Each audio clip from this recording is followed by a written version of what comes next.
Good evening and welcome to NTD News. I'm Stephanie Cox. Here are today's top stories. The latest batch of the so-called Twitter files was dropped today. What was revealed? We'll give you the details on how the U.S. military was in contact with Twitter.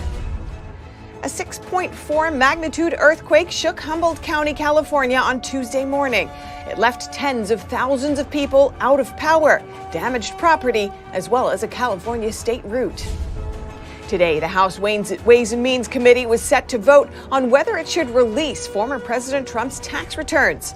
Are Democratic members on the committee holding officials accountable or weaponizing the tax code? Congress unveils a $1.7 trillion spending bill as shutdown looms. But the House GOP leader vows to strike it down, calling it a monstrosity. What's in it? ICE training videos show border officials did not fully process 150,000 illegal immigrants. NTD speaks with an immigration expert to find out more. And calling yourself an American? You might want to think twice about that. The term is now reportedly considered harmful language by Stanford University.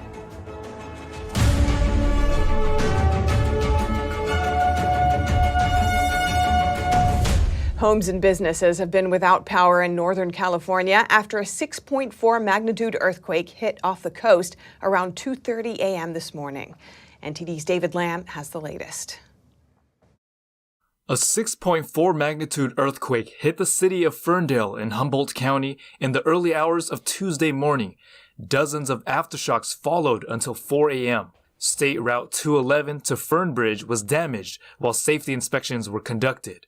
Social media videos showed damage inside one property, with home items broken and strewn across the ground. Local authorities said 2 people have died and about 11 injured. Over 70,000 people lost power across Humboldt County, but the sheriff said a tsunami is not expected. The state's Office of Emergency Services issued a statement. Cal OES is leading the state's response and is working with local officials, tribal governments, and state agencies to provide needed resources to local communities. The earthquake was about 10 miles deep and struck about 7.4 miles from Ferndale. The city is near the coast and about a 4-hour drive north of San Francisco.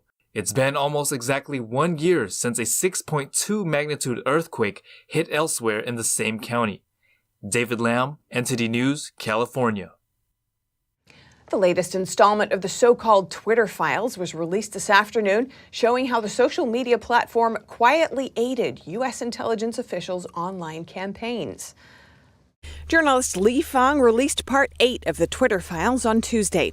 In a lengthy thread that was reposted by Twitter owner Elon Musk, Fang wrote that despite promises to shut down covert state-run propaganda networks, Twitter docs show that the social media giant directly assisted the U.S. military's influence operations. The files include screenshots of messages from U.S. Central Command, or CENTCOM, to Twitter. Fang wrote, in 2017, a CENTCOM official sent Twitter a list of 52 Arab language accounts we use to amplify certain messages. The official asked for priority service for 6 accounts, verification for 1, and whitelist abilities for the others.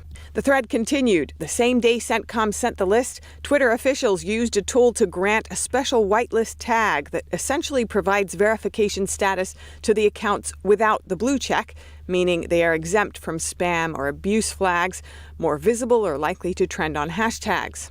According to Fang, those accounts primarily posted about U.S. operations in the Middle East, including promoting messages targeting Iran and the Saudi war in Yemen. CENTCOM then appeared to make the accounts look unconnected to the U.S. Fang said, according to records he viewed, many of these accounts continued tweeting throughout this year, and some were not suspended until May 2022 or later. The report concluded that Twitter actively assisted CENTCOM's network going back to 2017, and as late as 2020 knew these accounts were covert or designed to deceive to manipulate the discourse, a violation of Twitter's policies and promises. They waited years to suspend. Fang added that he was given access to Twitter for a few days, but Twitter had no input into this report. We reached out to CENTCOM for their response and are still waiting to hear back. Former President Trump's tax returns could be released to the public. The House Ways and Means Committee met in a closed session today to vote on the possible release. NTD's Arlene Richards reports. Pursuant to notice, the Ways and Means Committee will now come to order. In a private session, the House Ways and Means Committee voted on Tuesday on whether or not to release former President Trump's tax returns to the public. Under the law, the committee can make Trump's tax returns public if a majority of its members vote to do so. But a vote to release the records could have significant implications. Critics of the release say it could raise questions about whether the Democrat majority on the committee used their power as a political weapon against a Republican opponent. Although it's a significant act of transparency, some fear it could end taxpayer privacy. Former IRS Commissioner John Koskinen told the New York Times this kind of decision is a dangerous precedent. He cautioned that the committee should have a good reason for the release. When they made the request, Democrats said they had a legitimate legislative purpose for requesting the records as part of an oversight inquiry. Their purpose was to determine the scope of the IRS's audit of the president, specifically whether or not his business activities were reported on his individual tax returns. Top Republican on the committee, Kevin Brady, said in a statement that Democrats were politicizing the tax code and unleashing a dangerous new political weapon that reaches far beyond President Trump and jeopardizes the privacy of every American. Presidents are not required by law to release their tax returns, but for years they have done so voluntarily. Trump is the first major party candidate not to release his tax returns in 4 decades. Even if the committee votes against releasing Trump's records this month, there's still a chance they could be released later. Before House Republicans take over on January 3rd, the Senate Finance Committee will be able to obtain the returns. And that committee can then release information after its own review of the presidential audit program. Arlene Richards, NTD News. A $1.7 trillion spending bill unveiled today as a government shutdown looms. NTD's Iris Tao has more on what's in it and why it's facing pushback from House Republicans.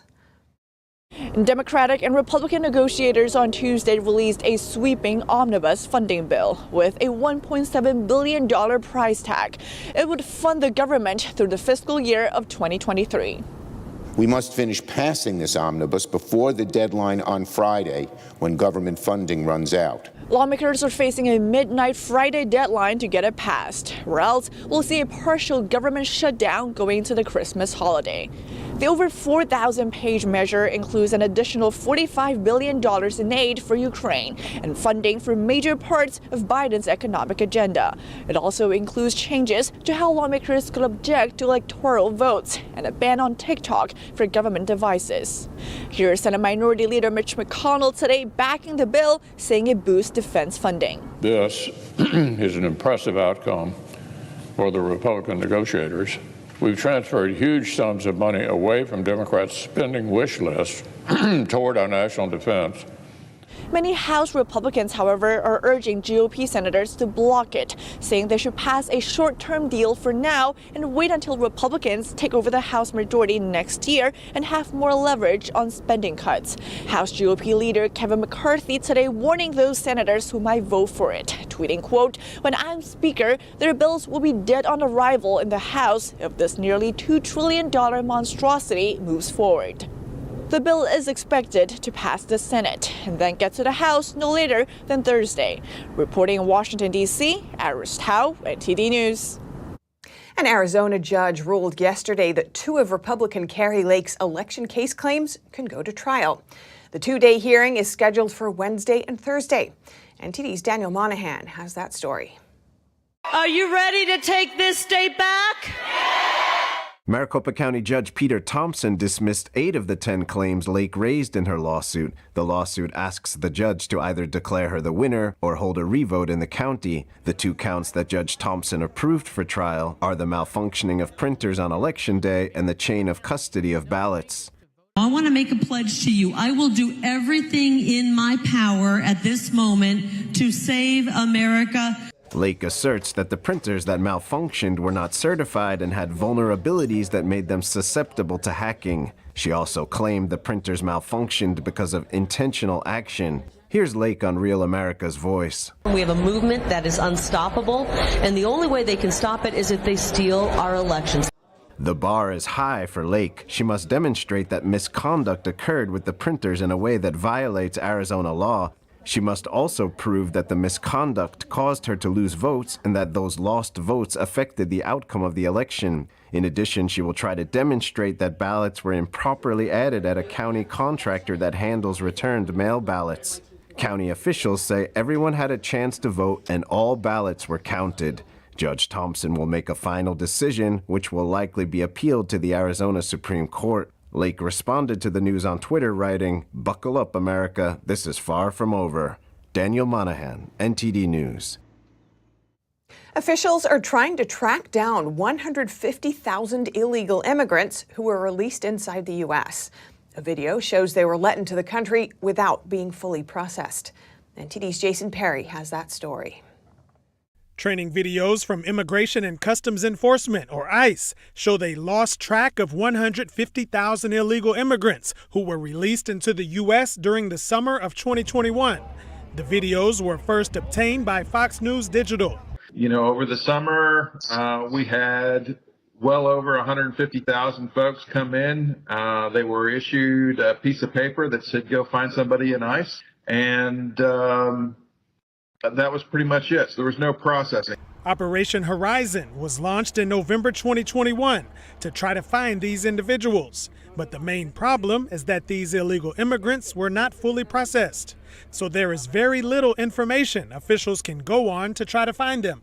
And they had no idea where to find these individuals. I spoke with Jessica Vaughn, the Director of Policy Studies at the Center for Immigration Studies. She explained that in general, illegal border crossers can claim asylum and stay in the U.S. until their case is heard, or they may be put into removal proceedings and held in custody until they are removed. And what was happening here was instead the Border Patrol was simply releasing people. They didn't do interviews to collect information on their purpose for coming to the United States, where they were going to be living, how they could check in with ICE, or any kind of process whatsoever. It was literally catch and release. No addresses, no destinations, even general destinations. It was an honor system. And 150,000 illegal migrants never checked in with ICE. Secretary Alejandro Mayorkas had told the public that ICE was trying to locate all of the people who had been caught and released by the Border Patrol. So, and obviously from this training video and the comments in it, it's a completely pointless exercise because they have no information to go on. They don't know even that the names that these people gave the Border Patrol are their real names or their identities at all. Vaughn says the federal government will need help from state governments to locate these people. We reached out to ICE and will include their comment when they respond. Jason Perry, NTD News. Getting rid of so-called harmful language. Stanford University has reportedly put together a long list of words and phrases it's targeting for elimination. The university proposes alternatives to terms used by many on a daily basis. The Wall Street Journal this week published and criticized a list of terms by Stanford University. The school describes the words and phrases as harmful language. Stanford says it's part of its Elimination of Harmful Language initiative, which the school calls a multi-phase, multi-year project to address harmful language in IT at Stanford. In addition, terms on the website are grouped into categories: ableist, ageism, culturally appropriative, gender-based, imprecise language, institutionalized racism, person first, and violent. In the ableist category, the school includes terms such as walk-in for appointments. They suggest using drop-in instead.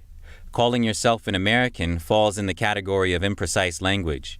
U.S. citizen is suggested instead, because American often refers to people from the United States only, thereby insinuating that the U.S. is the most important country in the Americas. Immigrant would be replaced with the four-word term, person who has immigrated. The Wall Street Journal editorial board says this list shows that much of modern life and culture resembles the Babylon Bee. The list reportedly took 18 months to complete. Reporting by Arian Pastar, NTD News. If you have any news tips or feedback for our show, you can email us at eveningnews@ntd.com. And coming up, a 97-year-old woman was sentenced for her role in a Nazi concentration camp. The judge found her guilty of murdering over 10,000 people during World War II. And in the NBA, it looks like the Phoenix Suns will sell for a record amount as franchise values reach new highs. NTD's Dave Martin has the latest. That and more coming up.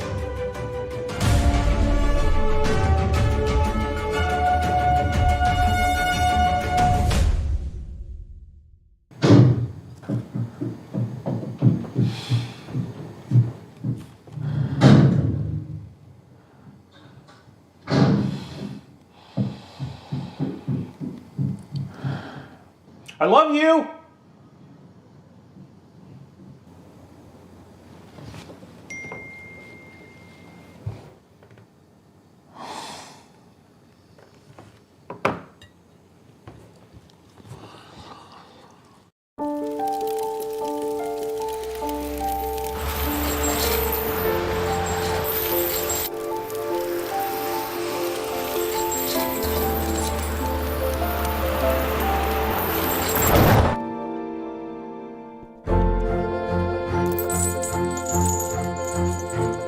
Did you know dragging chains can spark a wildfire? Only you can prevent wildfires.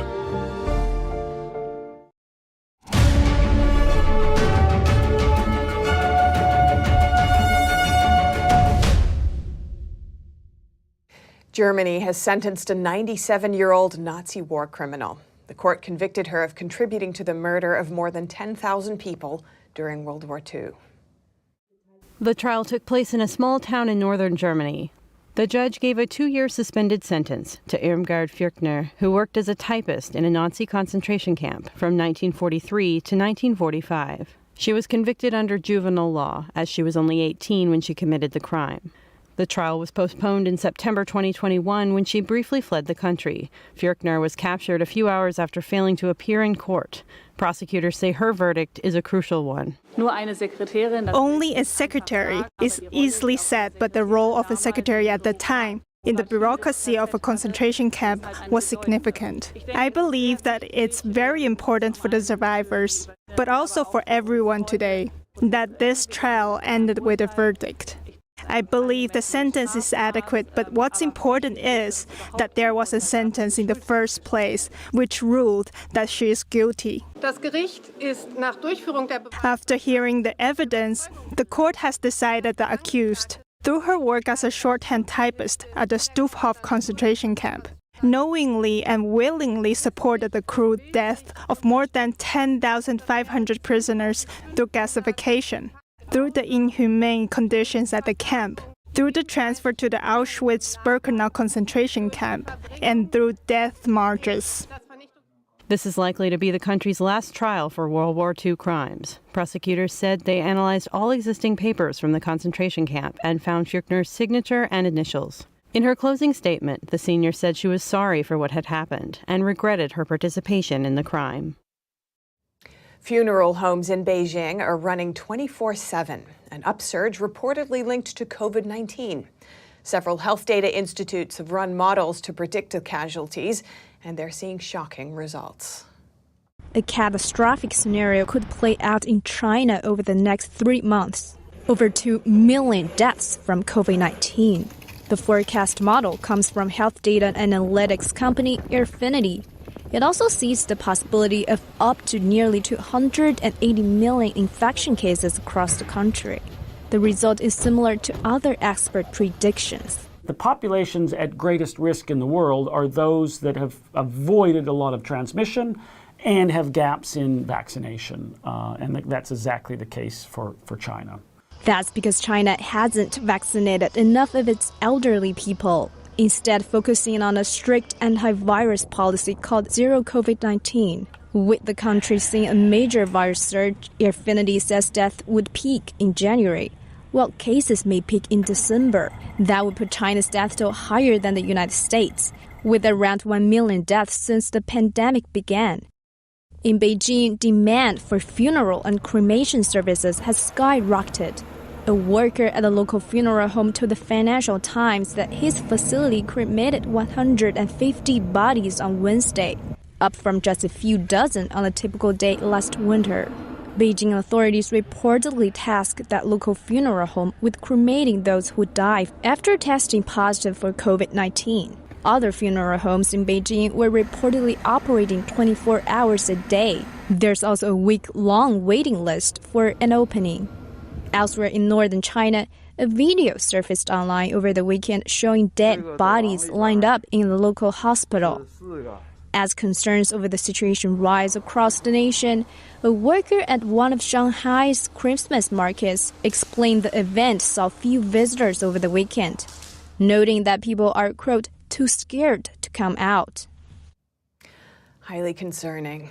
And next, we turn to sports news. Here's NTD's Dave Martin with today's top stories. Thank you, Steph. The Phoenix Suns will be sold for an NBA record $4 billion, according to a report by ESPN. Billionaire mortgage lender Matt Ishbia, formerly a walk-on guard at Michigan State, is finalizing the purchase that will shatter the $2.35 billion that Joe Tsai paid for the Nets just 3 years ago. The Suns will put up for sale in September after owner Robert Sarver was suspended and fined by the NBA following an independent investigation found that he engaged in conduct that clearly violated common workplace standards. And in the NFL, the New York Jets will go with Zach Wilson at quarterback in their Thursday night matchup against Jacksonville, as starter Mike White is still out with a rib injury. Wilson, who was a second overall pick in the 2021 draft, was originally the starter but was benched in favor of White 4 weeks ago. White impressed in his 3 starts since, but suffered broken ribs in a loss to Buffalo 9 days ago. Meanwhile, in golf news, the Masters has announced that they will not change their criteria for automatic entry into the 2023 tournament, which clears the way for 16 LIV golfers to qualify. Though the sport has been divided by the LIV Golf versus PGA war, 4 majors operate independent of the PGA. Among the Masters qualifications for automatic entry include any past winners of the Masters and any winners in the past 5 years of the US Open, British Open, or PGA Championship. And for your sports viewing schedule tonight, the NBA has 5 games planned, including one with the hottest team in the league, the New York Knicks, who've won 7 games in a row, taking on the defending champion Golden State Warriors at Madison Square Garden. And finally, for you hockey fans, the NHL has 8 games on tap for tonight, including the suddenly reeling New Jersey Devils playing at the Carolina Hurricanes. And that's all for your sports news. Back to you, Steph. Thanks, Dave. Now, it's beginning to look a lot like Christmas. Twinkling lights and sparkling decorations are some of the ways that people mark the holiday. And in Hollywood, shoppers are attracted to certain colors despite the rising prices. It's that time of year. Christmas carols and colorful lights fill the streets. This year, shoppers in Hollywood went all out with a sparkling white winter wonderland theme, complete with clear glass and crystals. Social media is spreading the Snow White trend and allowing for any color. For Hollywood shoppers, decorations come in different colors. Third-generation owner of Aldeck Home in Van Nuys, California, Brian Gold, says he's noticing this trend too. A celebration of color, really. So vibrant colors, pinks, purples, blues, and then using some kind of different colors that you wouldn't expect to be Christmas colors, like blacks and deep gunmetal grays. And then snow trees have been very popular this year. Gold's store typically takes 5 months to prepare for the Christmas season. He also says people are willing to pay for his top holiday decor despite inflation. Prices are up a little bit from last year. A lot of that these past couple of years has been the ocean freight pricing. So things like Christmas trees have gone up certainly than years before. But we carry the highest quality trees, and so people understand that those are going to carry a premium price tag. Beverly Hills Conference and Visitors Bureau CEO Julie Wagner echoes Gold's sentiment. The National Retail Federation showed that intent to shop in person this year has certainly increased over 2021. In 2022, the intent was 67% versus 2021, which was only 64%. So I think people really do want to get out and shop and enjoy. After 2 years of COVID restrictions and high global prices affecting shoppers' wallets this year, it now seems like nothing is stopping people from experiencing holidays with their loved ones. Not even high-priced Christmas decor. And that's all for today's news. Thanks for tuning in. I'm Stephania Cox. Good night.